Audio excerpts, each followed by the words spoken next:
Previously on T-Man 978. Marvel Legends series Venom Pool Build-A-Figure Wave Carnage, which is actually a Venom wave. Here's that artwork.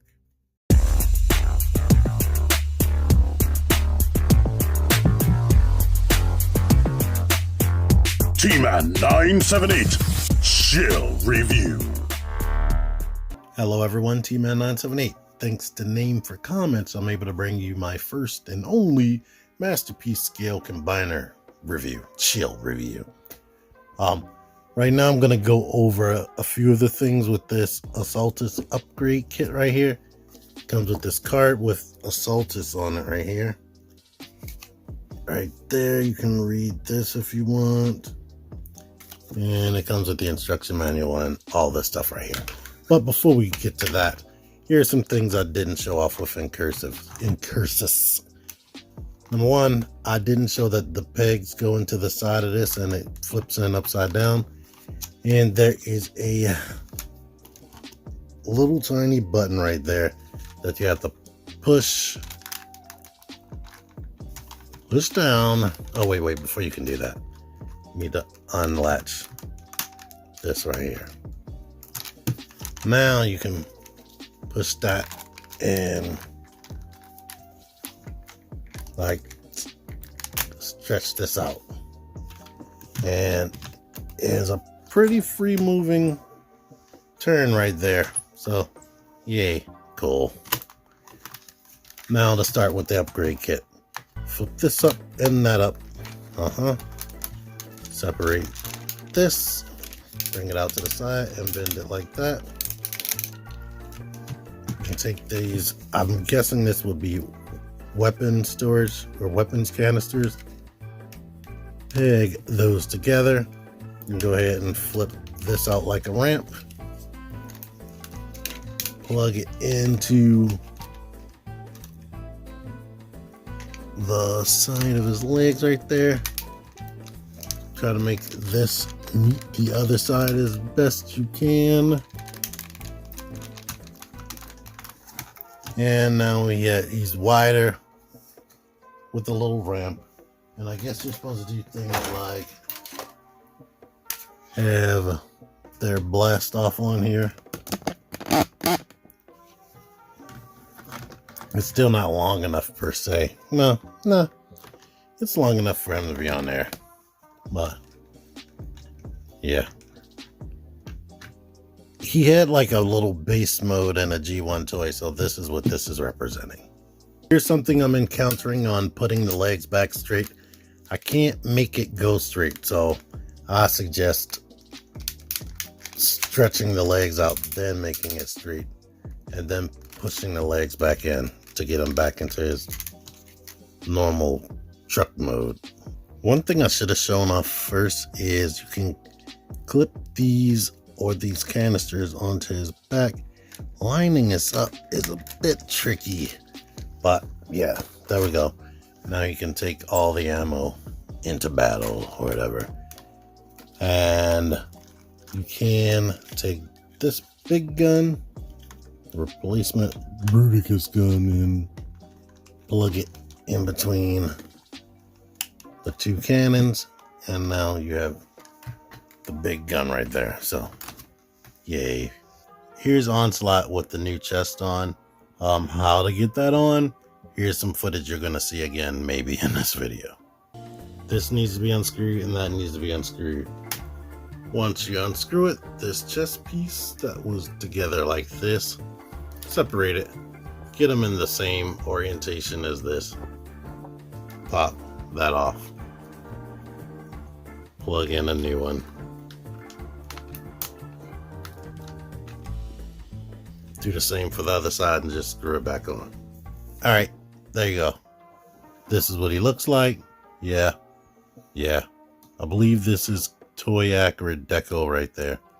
It was originally a sticker in a G1 toy. Honestly, I like it, but I don't know if I like it any more than his plain chest that he had on the cartoon. All right, the ammo canisters or whatever can be transformed into shoulder guns. Pull that down on both sides, and basically there's a port right there 2 ports, depending on which side determines which one you use. This is going to be the one furthest out, but you can port that to his shoulder. And now he has some shoulder artillery. It is very hard to see the ports, but yeah. Here we go with this. As far as arm motion, no, you don't get it. You lose shoulder articulation. The combined mode gun that comes in the accessory pack, if you pull it out, there's a thick handle for Assaultus, aka Bruticus, but you can separate that, and now he has a smaller handle so he can hold it.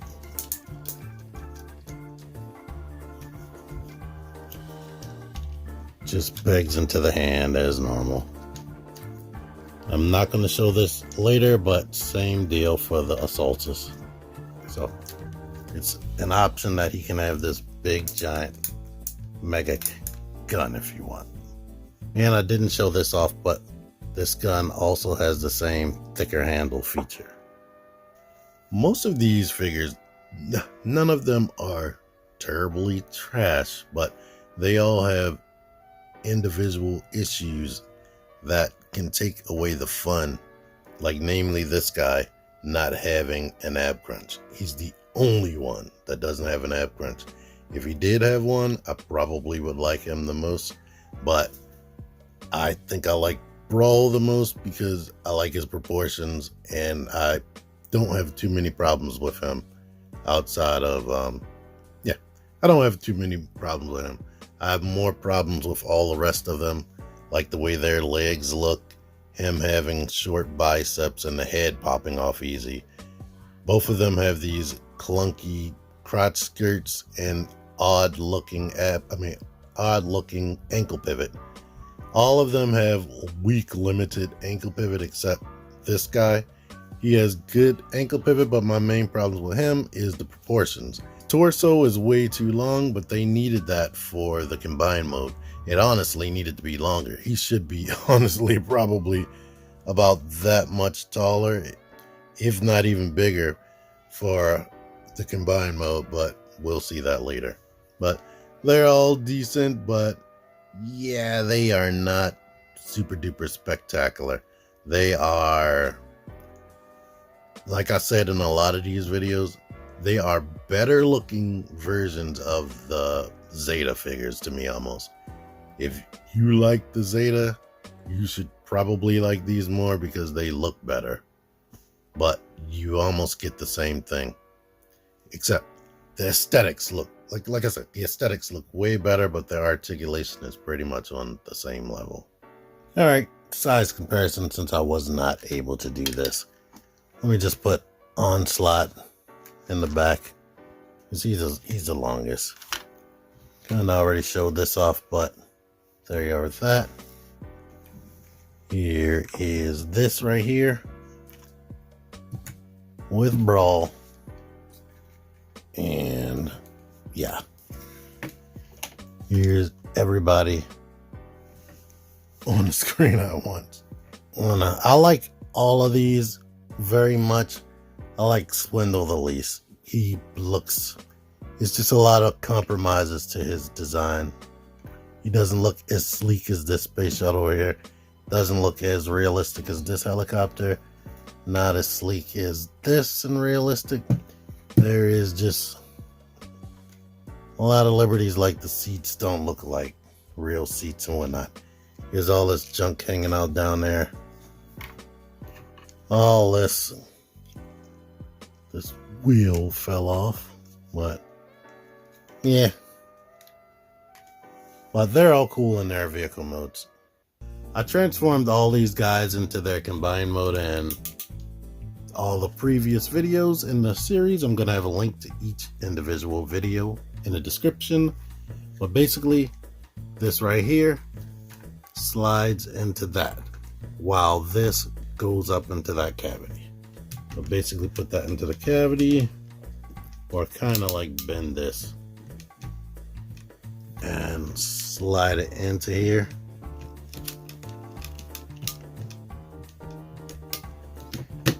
and then bend that forward to cover it. Now on this particular leg, sliding this off is very difficult. It really latches in there, but you have to stop all of this from moving while you, and make sure that this is bent back while you slide it out, which, like I said, is difficult on this side. But get that forward, and now these two pegs go into the back of the foot, so we need to make sure that that comes down and grips onto those two pegs to keep that in place and move that back up. Pretty much the same thing with the swindle. Open this up so you can bend this,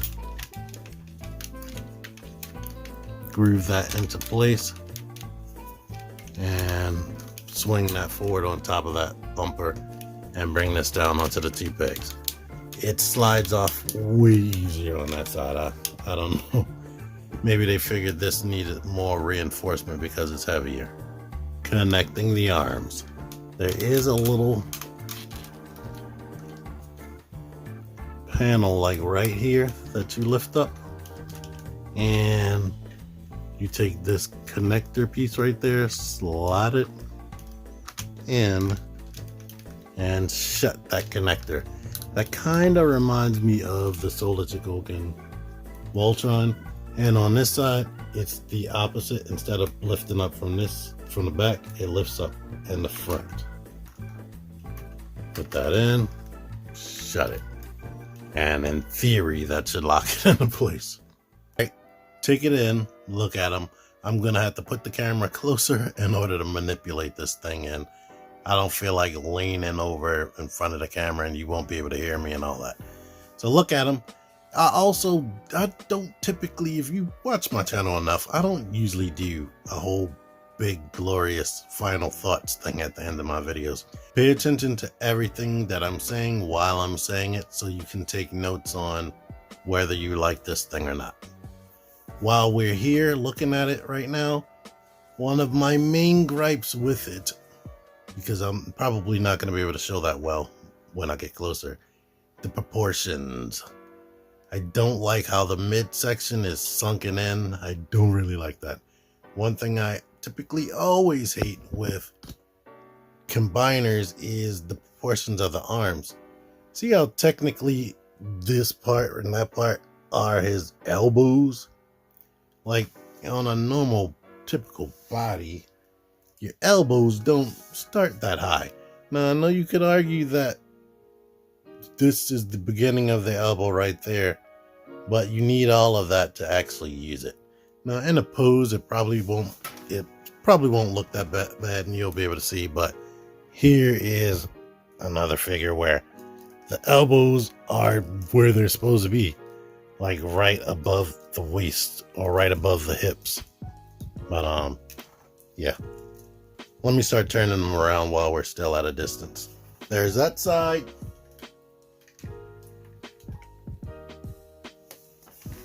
Here is the rear, and here are his 3 buttons that you can see on the cartoon. I don't know if they want you to leave that open or not. And here's this side right here. All right, here's a close-up on this guy's face. It is difficult with my lighting setup to show you everything, but here's this.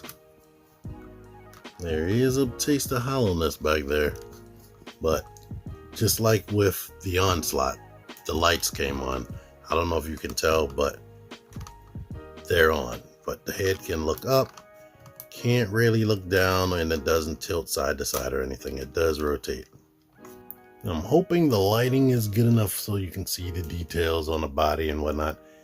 Chest, here's the cartoon accurate chest. I do have the separate pieces so we can see what the G1 toy looks like, and I also have a different secondary head as well. But you have options with these. You can make them have longer propellers if you want. You can make the propeller blades be like this if you like. I don't know what's accurate. I'm gonna probably try to put, if I didn't do that already, put an image of the cartoon on the screen. But Here's what he looks like up here, up close.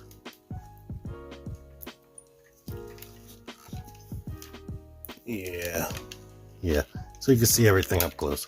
And here's that storage I showed in the other videos. But we might as well just get straight into articulation. Now, this shoulder joint was replaced. I hear that the ratchet was loose on the original. It is not loose anymore. Let me make super clear that you know that. It is probably too tight, to be honest. As far as this way though, not so tight. So yeah, there's that. I mean, if you sit it there and work with it, you can get it into the pose. I was able to get him holding it up. It seems to have gotten worse because I was able to leave it up, but now it just wants to go down all the way. This works tight, but I don't know if I mentioned that. Here with this elbow, you can bend at the bottom like I was mentioning, and it stops right there, and it's 90 degrees.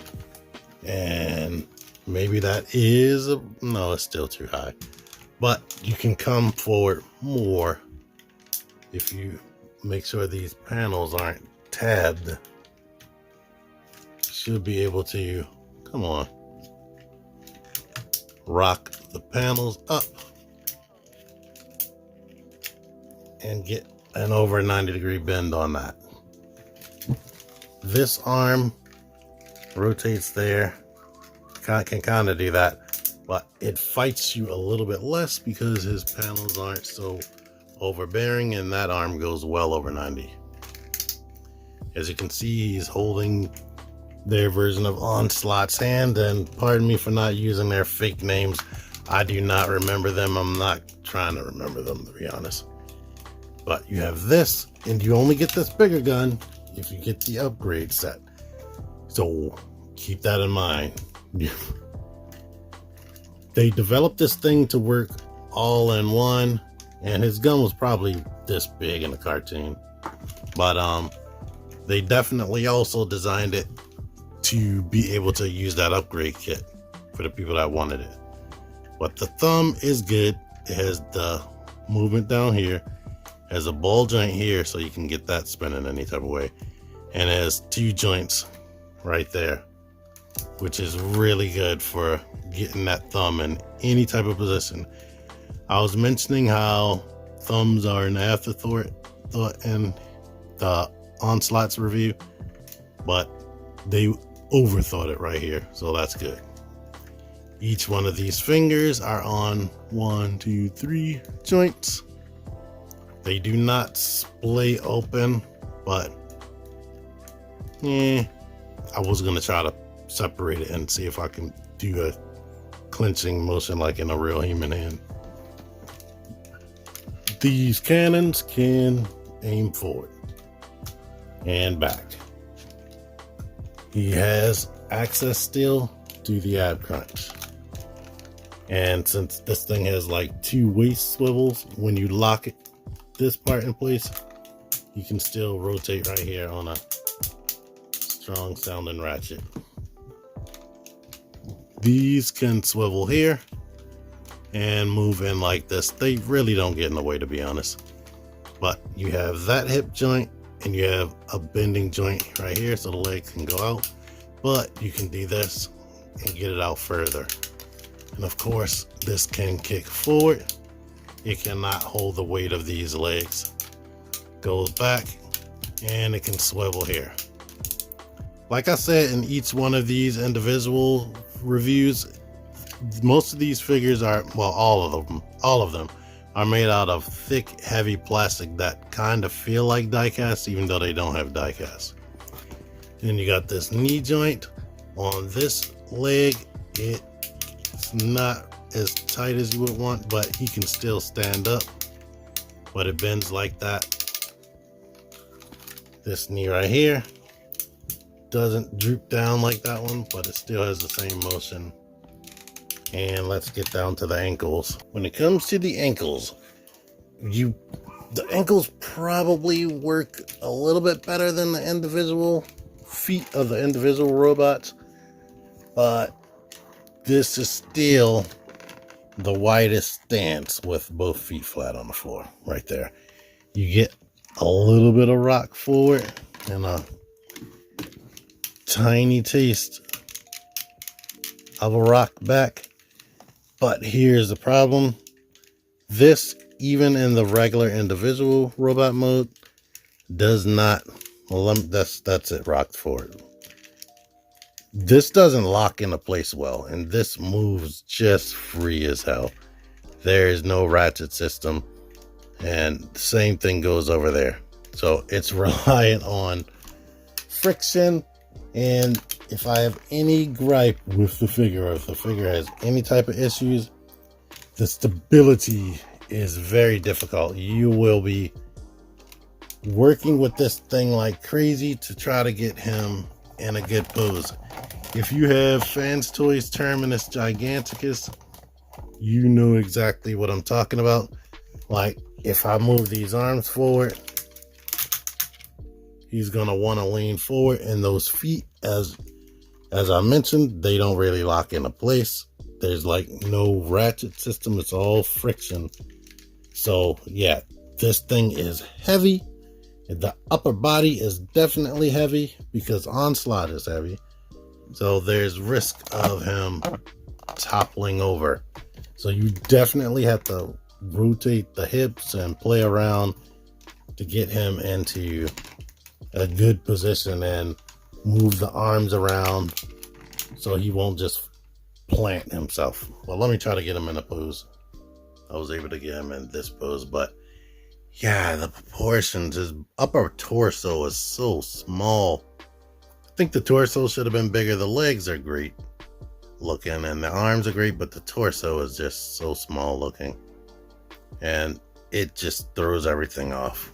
And it's so slender looking. So this is kind of like a higher quality. The way it combines together is way a million times better than Combiner Wars, but the overall look of it, because of what it does being the all-inclusive thing, they couldn't adjust the proportions to look more natural. It looks like the Combiner Wars, just a little bit better, which is a bad thing. It works better than Combiner Wars. It's a million times better than that figure. I kind of hated that figure, but just the aesthetics aren't very pleasing and reminds me a ton of that figure, unfortunately. Right here, if you don't want these legs to be too crazy asymmetrical, I was able to aim that down, but unfortunately the barrel was touching right there. Other things of note that aren't big problems, but mainly it's probably a big problem for this arm once you replace that joint right there. The way this tabs to the body, it has the chance of, while you're articulating it, to come loose, and yeah, that's annoying. And moving this arm, this little lock that's supposed to keep the connector joint together, that doesn't like to stay closed down tight. Now the optional foot enhancers, these guys right here. And to open this up like this, open these panels, open this down to the side, bring this out, and maybe we can leave these up like this, but same thing on both sides. That's why I already put that on. The foot, although they are different colors and shape different a little bit, pretty much the same thing. But basically, this grooves in between there. I'll put that on there. And now on the back, there are two tab holes right here, and there are two tabs right there. You need to rotate this until you can put that in there. All right, and now there's a tab hole right there and one on the other side. overlap this over the foot and plug the tabs into the side of the foot. And now he has silver foot enhancers. And you might want to see the rest of the body, or maybe you're just good with that. He's a little bit taller. Before I get him completely toy accurate, I want to do a comparison. He still has the foot enhancers, but I still don't think he's going to be taller than this figure, which is shocking and probably disappointing for people that want this to be in their masterpiece collection. But let's see. Yeah. From my eye vantage, the Devastator's head is still taller than this guy. And without those foot enhancers, he's even shorter. So, yeah.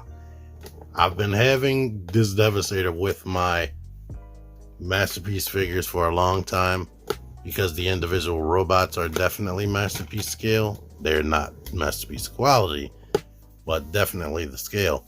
But if he's supposed to be a masterpiece scale figure and they're the same height, well, there you go. Maybe he is masterpiece scale. But the head, you see these eyes. Pull this up and then go ahead and slide this off. Actually, there are like two little pegs right there. You gotta get it off of the one and then you can get it off of the other side. Oh, there you go. The head moves freely independent of that. But now we take this one and you gotta get the peg into one side first and then the other. And we can close it. And now you have two individual eyes. And I believe the cartoon was like that sometimes. Here you are with this. I actually like both of them. I thought I would like this more, but I would be good with either one of them. And I see the chin is different and the antennae are different. So, yeah. And this is filled in the back. So, there you are with that. Now there's this guy. You detach it from here, swing it up, and right here and here, this actually just pulls straight off of those pins right there. So now we need to make sure that these are lined up the same way, and we can just push this on the pins. And while we're here, this needs to be unscrewed and that needs to be unscrewed. Untab these from that.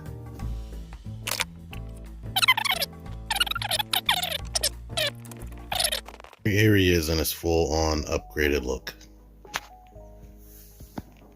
There's a chest. Everything's silver now. And there he is. I like it. Here it is next to my Iron Factory dude. Here's Masterpiece Megatron and Optimus. While we're here, there's that comparison too, so you can know how tall he is next to them. Maybe you like him being a Generations combiner? There you go. Measuring him out, he is 17 and a quarter inch tall. Here's this Generation Starscream, a Masterpiece scale Starscream right there.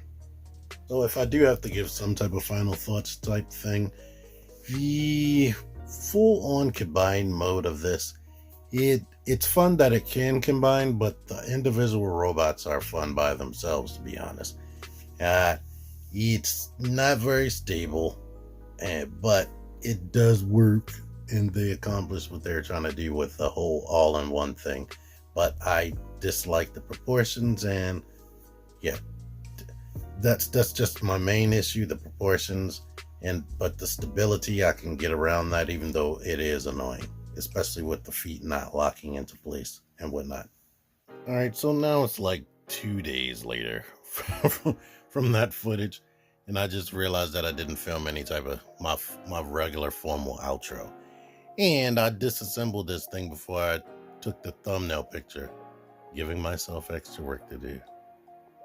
They're easy to transform, but doing them all at once back to back, bruh, it's like an hour. Anyway, thank y'all for watching this. I hope you enjoyed it. T-Man978 out of here. Join the Syndicate Toy Hunters Facebook group. Link in the description. Click the videos. Click the videos, baby. Click the videos. You should really click these videos. Click the videos. Click those videos, baby. Click the videos.